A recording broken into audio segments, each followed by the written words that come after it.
All right, Saintsmen, we're moving on to our next lesson, which is regarding measuring and constructing segments. So there's a little bit of notation that we need to discuss. What I showed you guys in class is if we actually have a line. So actually my software here, if I put these little arrows on the end, it automatically straightens out my line that I have here. Remember, these arrows here means that this extends infinitely.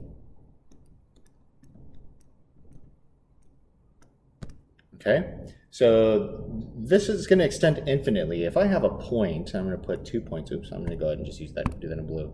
If I have 2 points that I put on here, I could terminate this by making this into a line segment. Okay, so again, I can call this guy AB, and then using my compass, if I have another point, all right, and I want to make this thing the same exact length, I can stretch my compass to that length, and I'm going to spread it so that it has the needle touching A, the point touching B, and I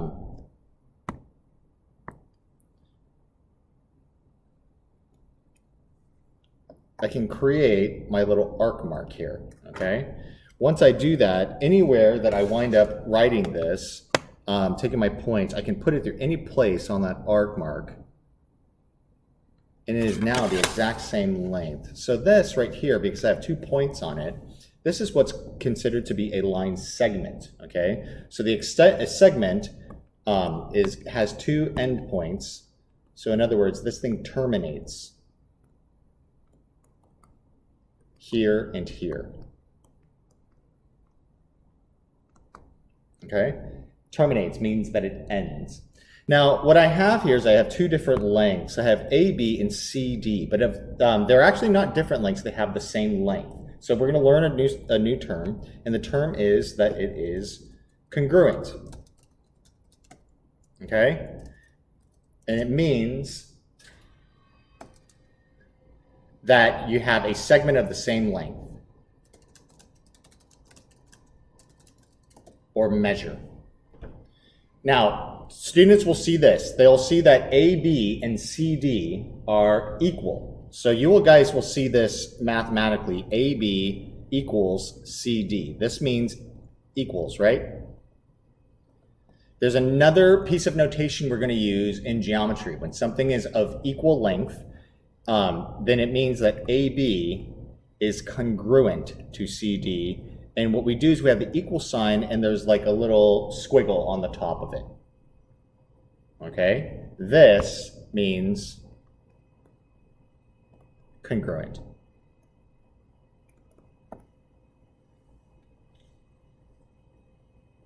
All right.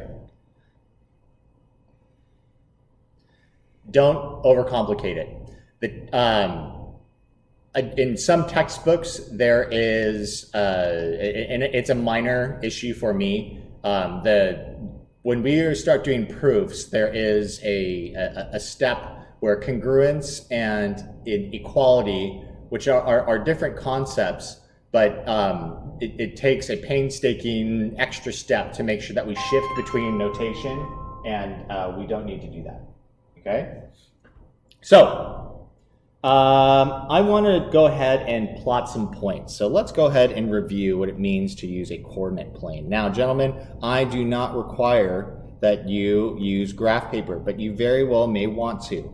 I'm okay with your coordinate plane being somewhat free form.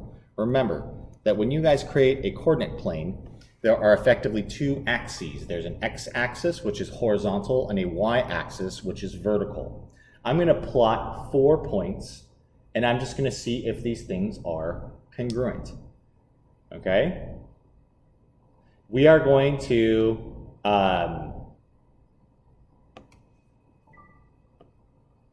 actually stretch our compass. For the record, there's this thing at the beginning of the lesson in the textbook that says the ruler postulate. I want you guys to take ruler postulate. We're going to put a circle and a line through that thing. I'm anti-ruler postulate. It drives me absolutely nuts. And when we're in person, I'll explain a little bit more. But I want you guys to ignore the ruler postulate. we're going to try to prove things through using reason and deduction. The ruler postulate, one of the flaws with it is that it's what I pointed out, the imperfection of the instruments that we use. For example, the imperfection of a protractor or straight edge, as well as the imperfection of your pencil. These are not totally perfect instruments. And because they're not totally perfect, they are imperfect. They can approximate a great deal what we're trying to see, but the only way to really create these things perfectly is in the mind. We have these two axes, and I'm going to have you guys plot some points here. So we're going to have point A, which is going to be at -2, 4. We're going to have point B, which is at 3, 4. We're going to have point C, which is at 0, 2. And we have point D, which is at 0, -2.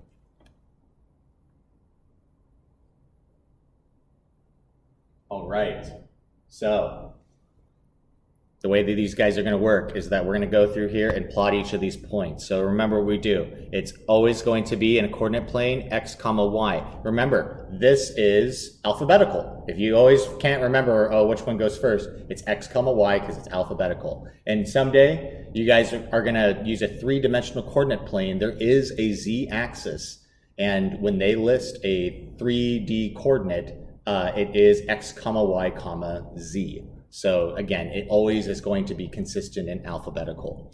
But don't worry about that. We're only going to work with a 2-dimensional coordinate plane for now. So on x, I'm going to go -2. On y, I'm going to go +4. So I'm going to make my tick marks. And this is all I need from you guys, is just those tick marks, effectively approximating where it's going to be in that coordinate plane. This is going to be point A, so I'm going to label it A. I have B, which is 3, +3, 1, 2, 3, in the positive direction on the x axis, and then up 4, and this is B. Now, we're going to find how far apart these two things are. And we haven't yet discussed the distance formula, but for now, gentlemen, all you need to do is count. It's a counting principle issue. If you'd like, you can actually see if these things are inductively the same by taking your compass, right? Putting the needle on one point and put the point on the other, okay? Adjusting to that length, leaving your compass alone, and then we're going to check 0, 2. So stay at the origin and then go up 2 for C, and then we're going to stay at the origin for 0 and go down 2 for D.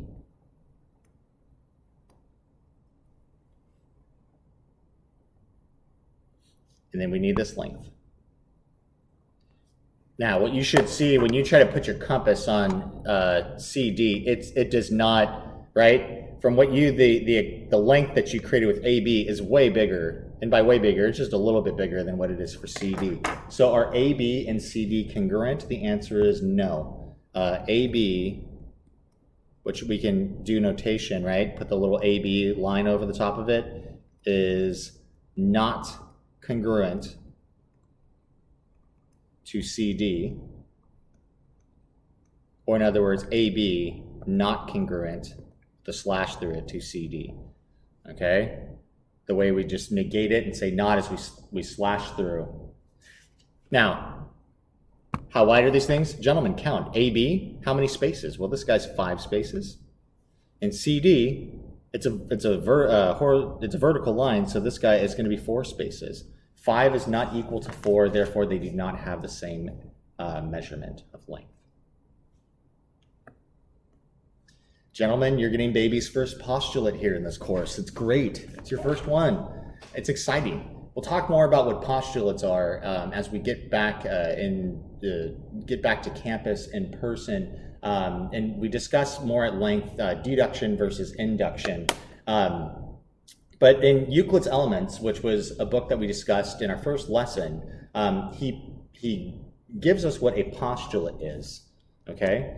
And postulates are something that have what I like to think of as some sort of self-evident truth. You look at it and it's true, okay? It doesn't need any additional proof to show that it is true. So the first thing we're going to work with is the segment addition postulate.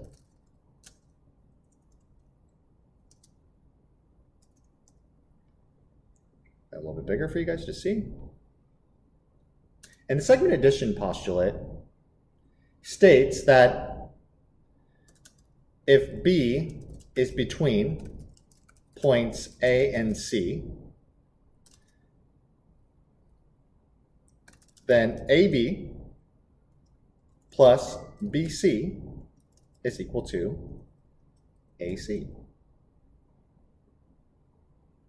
The converse is also true, so that if AB plus BC is AC, it means that B is between points A and C. Here's what I mean. Gentlemen, this is the bulk of today's lesson. Now, I want you to note there is no segment subtraction postulate. There is only segment addition. Okay? So, you have A, B, C.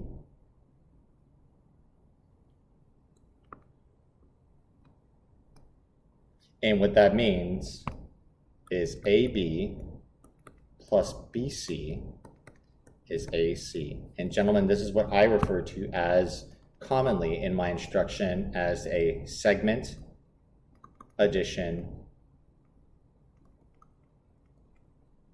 statement. Now it's technically an equation rather than just a statement, but you will understand why I use the term statement when we get to two-column proofs shortly in the course. All right? So let's do a problem. This is going to be what most of your problems are going to look like tonight. I have a line here, and in fact, I have line segments that are inside of it. Now, gentlemen, do not worry about what these look like. I have X, Y, and Z, but I have the following lengths. I have a length of 14, and I have a length of 27, and I need to find XZ. Now, a couple things. One, notice that I do not have a line segment above XZ. It is okay when only referring to 2 points. It is a commonly accepted that XZ without the segment on top of it is a line segment. So you actually don't need to always write the line segment on top of it. If it were a line, this would be required, but it's not. It's a segment. It has a finite length. If it had the line above it, it means that it would go on infinitely. So I could not give you a definite answer, but I can here because I have two defined quantities, 14 and 27. Now, gentlemen, do X, Y, and YZ look like they're congruent? They kind of do. But I want you guys, this is an introduction in this lesson. Don't worry about what it looks like.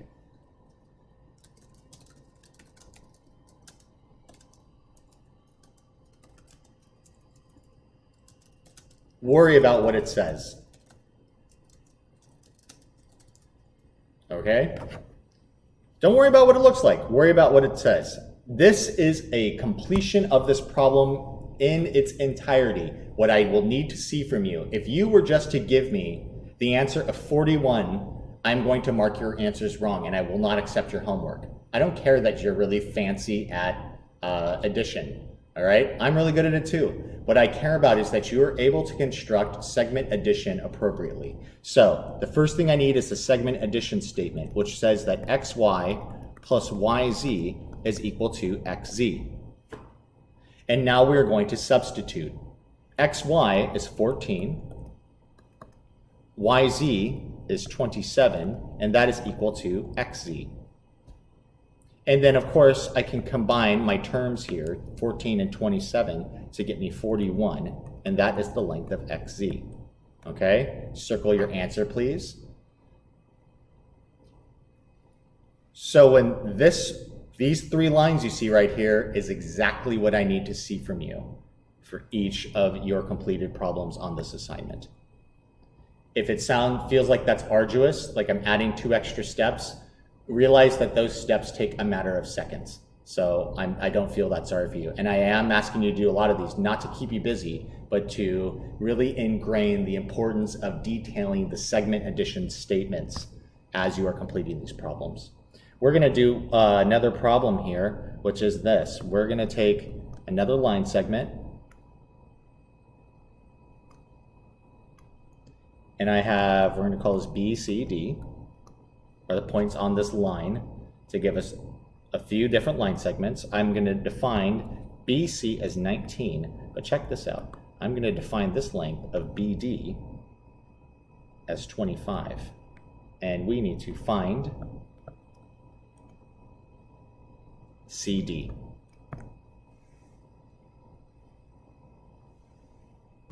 Okay, so find CD. Rather than just saying, oh, it's right there, right? Because you're so funny. I don't need you to do that. I need you to first construct your segment addition statement. There is no segment subtraction.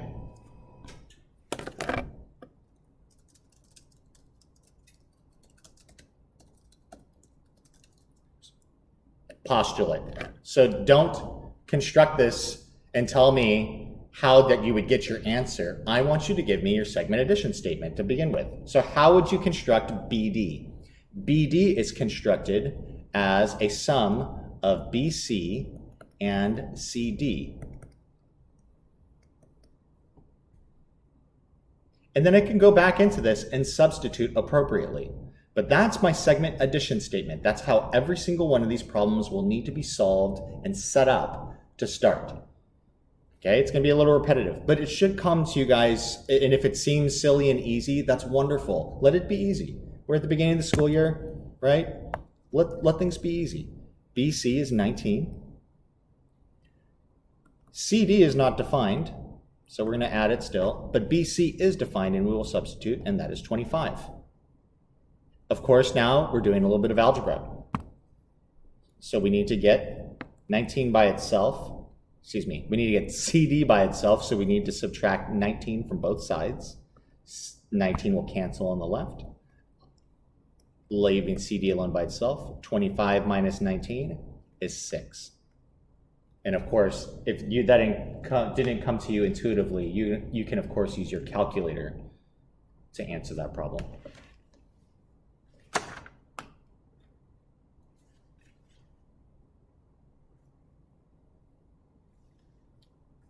All right, last problem for today.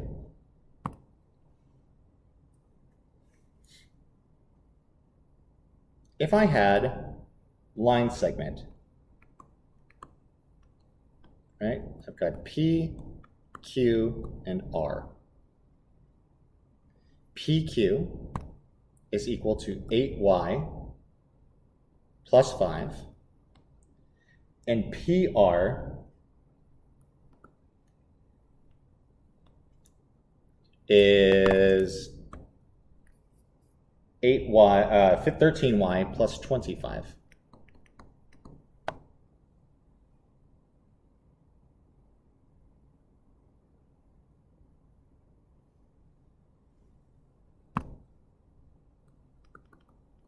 We're going to find QR. Okay. First, create your segment addition statement. PQ plus QR is equal to PR. Substitute the values that you know. You know that PQ is equal to 8y plus 5. We don't know QR, that's what we're trying to find, but we do know PR, which is 13y plus 25. Let's go ahead and get QR by itself. So algebraically, what will we do? Well, we have a few things to subtract. We have to take away 8y from both sides. So I have 5 plus QR is equal to 5y plus 25. And then to get QR by itself, I'm going to subtract 5 from both sides, giving me QR equal to 5y plus 25 minus 5 is 20. Gentlemen, that's all you need to show me. That is the algebraic expression that represents QR. Your assignment for lesson 1.2 is posted on Canvas. Please go ahead and begin to complete that now. Good luck.